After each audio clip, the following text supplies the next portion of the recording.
In today's video, we are going to look at a policy for a 65-year-old individual. So we often receive the question from individuals in their 50s, 60s, sometimes 70s, am I too old to start a whole life insurance policy specifically for cash value? And the answer is no. It does heavily depend on the design. As we grow older, we've worked with a number of individuals who have started policies beyond the age of 70 and have still had high cash value. They've broken even, meaning have had more money in cash value than what they've paid into the policy between years 5 and 6. This is starting a policy at past the age of 70. We can design a policy that delivers that. However, the design is important, that's always important, but also our health is important as we grow older.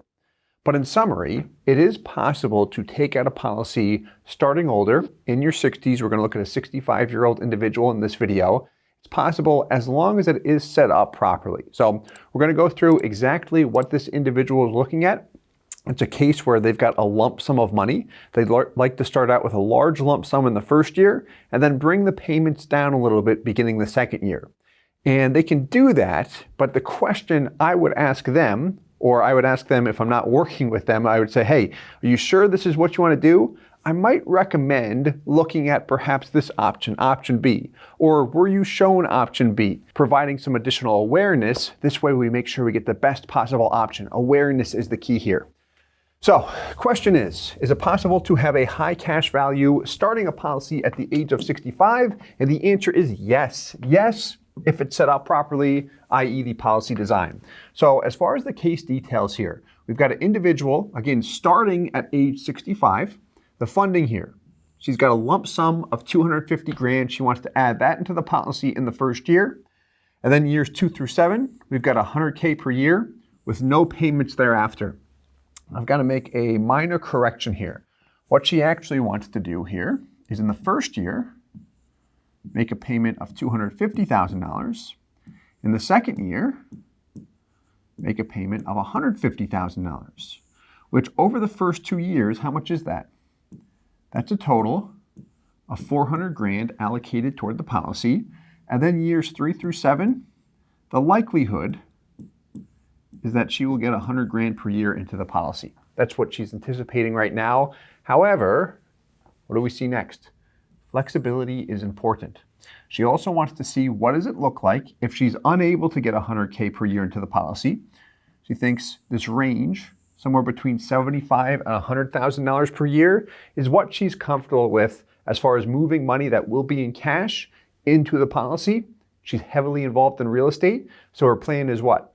Move it into the policy so she actually sees it grow. She's got life insurance as well, but then she can access that cash value for real estate opportunities. Here's the thing though, with this option, so if we set up a policy, say it's just like this, $250 year 1, $150 year 2, and then $100K per year, years 3 through 7, and I say to her, let's say this is you, I say to you, yeah, you can easily pay in $75K per year. You could even pay in $25K per year during some of those years, and the policy will still look good. How do you feel? Okay, the life insurance guy said it will still look good, that agent that I'm working with, but will it actually look good? You might hear that you'll be fine. However, would you like to see some scenarios that actually validate it? So we are going to look at some scenarios that actually demonstrate this, along with some what-if scenarios. What does it look like if I fund a minimal amount, then make up for lost time again? Things that people actually do with their policies with respect to the funding. And we're going to look at an alternate funding strategy too that's very beneficial to see. So, some questions that popped up. We reviewed numbers. Starting at age 65, a question that popped up was this. Is it possible to break even earlier than year 5? And the answer, based on the present products that we looked at now, not starting a policy at the age of 65. Year 5 was the earliest we could attain. Now that's with the present health rating. We ran it at regular preferred.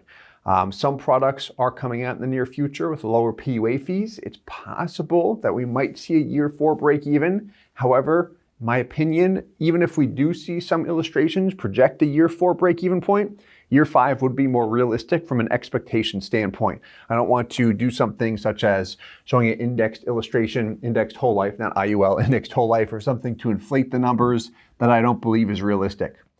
So if the break-even point is very important, because this is important to a lot of people, so we want to be able to accommodate and show different options, what I want to look at here as an alternate strategy is perhaps a policy on your son who's 32 years old. And maybe it's the full dollar amount, or perhaps we look at putting 50% of the funding into a policy for you, and then the other 50% into a policy for your son. Her son does well. He's an engineer, sharp guy. Income can support a higher death benefit, which will allow them to pump some money into a policy for high cash value. And what it will attain here is an earlier break-even point, which is something she specifically asked about. So anytime someone asks questions about a policy and they want to know how they can improve the values, if the answer is no, what I want to make sure I don't do is do something that I don't like. When I say do something I don't like is if I ask you a question about a product or service that you specialize in and you just tell me no, that's not possible. But I've done some research online or I've seen some content that says otherwise, I might feel like, I don't want to use the word challenge you, but question you a little bit. So what I like to do here is always flip positions with the individual and think, okay, she asked for a break-even point earlier than year 5. I can tell her no, but is it possible with some alternate strategies? It could be yes. Perhaps we look at policies on her son. In the near future, we will see some companies and products with lower PUA fees, which will allow us to have more cash value up front, stronger guaranteed values as well. Just the little details that are very, very important there. So let's take a look at the design here. This is going to be the most important piece as we look at the numbers, and this will be pretty cool. So what does she want to do? She wants to start out with a lump sum of how much? $250,000, which requires what? From a MEC limit standpoint, what do you need? If you want to pay $250K, you need at least a $250,000 MEC limit, which is determined by what? How do you set the MEC limit? Depends on the death benefit. So here we are solving for the minimum death benefit possible in order to attain a $250,000 MEC limit. And you'll see the death benefit needed is right around $2.4 million, almost $2.4 million clean. But then of the $250K, where's the money going? Money can go where? Toward the premium or the PUA rider. Here, we see premium and term rider. We've got a premium of $25,000. Then we've got a term rider. It's a little over $6,000, $6,300. It's actually a bit more than that, but again, I'll round out. And then we've got our PUA rider. So our PUA rider would be the difference, which would be what? Just about $220,000, call it $219,000. For a total of $250,000, a breakdown as to where the numbers are going. The higher the PUA rider, the higher the cash value will be on a guaranteed and non-guaranteed basis. The higher the PUA rider, the earlier the break-even point, which is a primary concern. So with this design, if she funds $250,000 in the first year and then $150K in the second year, how many years has she max funded the policy? Meaning 10 extra base premium and funded up to the MEC limit. Only in the first year, year 1, with that $250,000 payment. So what we've got now is a policy where we only maxed it out in the first year. Where I am going with this is with a life insurance policy, if we copy all this, but make a slight tweak, we can actually improve the values quite a bit. What she can do is over the first 2 years, how much did she get in? Or planning on paying in? $400K, $250 in the first year, and then $150 in the second. So instead of breaking it up like this, what we can do is have a policy with 2 payments of $200,000, also a MEC limit of $200,000. So now we're funding up to that MEC limit 2 consecutive years. We've got a base premium of $20,000. In short, we're reducing the insurance expenses a bit, but more importantly, we're max funding the policy for 2 consecutive years. That's the key here. So we're going to look at a comparison. Why don't we start with the illustration? Here we go. So what do we see? Annual net outlay, $250K in the first year, $150K in the second year, and then $100K per year thereafter through year 7. Where's the money going? Here's your premium. There we go. There's your term rider cost for your renewable term rider. We've got a bit more term cost in the blended PUA rider as well. So this $719 here is term insurance, but this is a combination of money that is going toward term and then also PUAs. Builds in a lot of flexibility without getting into all of the details. Here's your money column, total cash value. Here's the death benefit, $2.4 million. Someone who states, I'm purely interested in the cash value, might ask, why do I need $2.4 million in life insurance? And the reason why, the death benefit has a direct relationship to the MEC limit. So for a 65-year-old female, we solved for the minimum life insurance needed to attain a MEC limit of $250, because $250 is her maximum payment, and we still want the policy to remain classified as life insurance in the eyes of the IRS, not as a MEC, and then have to deal with taxes on the cash value. So that's the $250 in the first year. What was the alternate we wanted to look at?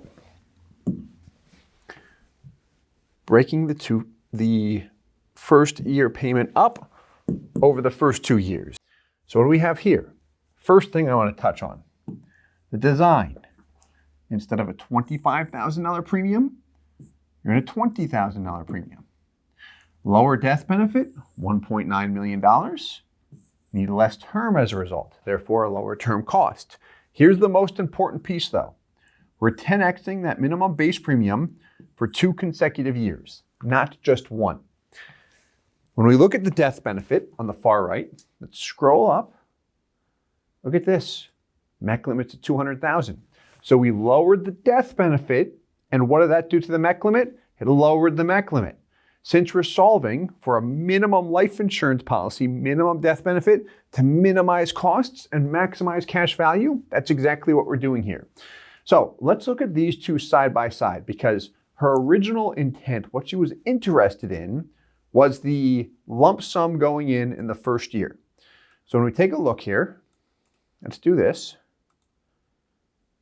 Here are the two illustrations side by side. This way we don't need to scroll back and forth. On the left, option A. This is what she was interested in, exactly what she asked for, and she can move forward with this. Option A, $250K. There's your cash value, $220,000. Next year, $150, total payments, $400,000. You've got $360 in cash value, which, no matter how you slice that, is a $40,000 hit. What are the worst years about any whole life insurance policy? The first years, the early years. Now, as time passes, here we pay $100K per year in. What is highlighted in yellow represents your break-even point. Between years 5 and 6, the break-even point is a concern of hers. She's brought it up. How do I recapture my money as quickly as possible? Being involved in real estate where I need capital to take advantage of opportunities, I want to beef that upfront cash value up. So we want to show options that produce that. So we've got it between years 5 and 6. Not bad for starting at age 65. Over 7 years, how much does she get into the policy? Total of $900,000, and by year 7, she's got $938,000. And then the cash value continues to appreciate over time. So the other illustration we had 2 payments of $200,000. As we look at this, what do we see? Total payments by year 7 is what? $900,000. How about the example on the left, option A? Exact same dollar amount. What differences do you note here? Let's start with year 1. You pay in $200,000, you've got $176,000. When we compare the first year cash value to both examples, option A has $220,000, but we paid in $250,000. You paid in $50,000 less. That's why I see a difference of very close to $50,000. a little bit less, 44 to be precise, lesser term rider costs. But now, year 2, everything's level with respect to how much she has paid into the policy. $400 in both examples, and you've got $5,800 more here. Same policy, same company, same health rating, slightly different design. Maxing it out for 2 straight years. Expenses are heaviest in the first 2 years. Year 1, but really years 1 and 2. So now, when I look at it, beginning year 3, I pay in $100K. I've got $83, almost $8,400 more in option B than what I have with option A. If I look at it by year 7, you've got almost another $20,000 in cash value. Cash value just continues to pull ahead. It's not a huge difference relative to the dollar amount she's paid in, but it's not tiny either. It's noticeable. So the question I would ask in a case like this would be as follows. You're looking to use the policy for real estate. In the first year, do you feel that you'll need more than $170 as far as money to access? Or if you don't feel you'll need that within the first 12 months, or perhaps the first 6 months if we backdate, what I would go with is this option, because by the time we hit year 2, you've got more money over here with option B. So again, it's just a slight tweak in the design where we are lowering the expenses, lowering the premium, you're lowering the commission in this example as well, so it might not always be shown, but we've got to be able to see the different options. This way, we don't find out about option B after the fact, and maybe we're still okay with option A, but like, man, it kind of irks me that I just wasn't shown this option because I think I would have picked it, man. You ever feel like that? I have. All right, let's look at the son scenario. So for the son, we've got a couple different options here. Let me simplify things. We'll look at just Mass, since we looked at just Mass Mutual for her. And this is her son. Same funding here, but with one of the variable scenarios too. We've got the $250 in year 1, and then $150 the second year, and then a scenario with $100K per year thereafter, and then also $75K per year. And what do you notice here? Earlier break-even point, year 4. What I'll say for the son, because he is younger, we can look at the alternate design, 2 payments of $200K, but it's not going to make much of a difference in this case. Because he's younger, you can easily get away with $250 in the first year, $150 in the second, and still attain the break-even point of year 4. And the difference when you compare the two is so minor, people often look at it and say, all right, I'll take the example with more upfront because there's not much of a difference there. Of course, we'll show it instead of just explaining it in a live meeting or if we're actually working with someone. But here, just 2 different variations of the funding, $100K per year and $75K per year.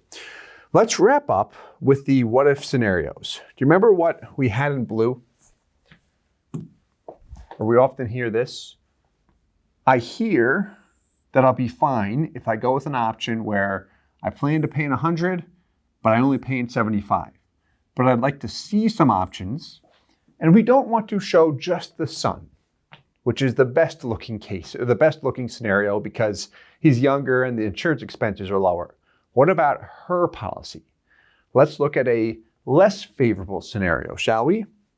So we had some fun with this. I should say I had some fun with this. And I'm going to go through these options one at a time. So you may notice, if you're rewinding, that this is the same Mass Mutual 10-pay product, but there's a difference, slight difference with this and the first set of scenarios we looked at. And the difference is the first set is updated, where we've got the 2023 dividend interest rate with Mass Mutual, which is 6%. And the second one is the 2022 dividend interest rate schedule, which is 6%, but there have been adjustments on the mortality charges and insurance expenses. They're slightly different. So if you go and compare and contrast and ask yourself, why are the values different? The reason why is because illustrations were run a couple days apart, or maybe a couple weeks apart when the dividend rate adjusted. So option A, 250, 1 and 2, 100 through year 7. Break even, between 5 and 6. Let's take a look at option B. Exact same policy, exact same funding scenario. What do you notice here? Well, same in the first 2 years. We know that can go in. But then let me see the $75K per year instead of the $100K per year. And here's my question. Does it impact the break-even point? No, it does not. All right, cool. Next option. Check this out. What happens if you did this? Went down to 75. But then things start to pick up again. You're paying 100. And then let's say year 7, you say, you know what? I'm going to go back up to 250, just like I did in the first year. I sold the piece of property. I've got a nice sum of cash. What do things look like? Well, here we go. Same thing with the break even between years 5 and 6. And then also a life happens scenario. All of these are the exact same policy. You'll notice the illustrations are identical in the first and second year because the first and second year funding is identical. The difference is what happens after that. So year 3, 100K, which gets a total of 500 into the policy. This does impact the break even. The reason why is because we still have a premium due and term rider expense that we are not paying. The policy is paying for itself. I've still got positive growth. I cross over between years 6 and 7, and it continues to compound over time. And I can resume payments here, but this is more of a what if, worst case scenario here. What if the worst case scenario happens where I can't get anything else in, and that she could even stop after year 2 if she wants. But we can look at it here. That's the main thing. Just seeing different options up front. And you can do so many different variations of this because this is still based on the present dividend rate. Usually, once we narrow things down to one product, we'll start to look at this kind of stuff. Like this is just one policy. It can seem overwhelming, but when we really look at it, it's like, okay, no, because I've got the same thing years 1 and 2, and then just looking at different funding amounts as the years pass. Because there's a chance after you start the policy, your funding will adjust. Unless you're in a situation where you've got a big pile of money in cash and you're just gradually moving that money from cash or another asset into the life insurance policy, which is a common strategy we see among people we work with. So I hope you enjoyed this video. I had a lot of fun with it. Probably because it is based on an actual case, so I was able to share some details. But if you have any questions, please leave them in the comments below. If you enjoyed the video, please hit the like button and subscribe for more. And as always, I hope this helps. Thank you so much. Hey guys, Steve Parisi here. If you enjoyed the content you just saw, please subscribe, like, and hit the notification bell for future videos. If you'd like more information or to see some custom policies for yourself, feel free to call or email our offices at the contact information below.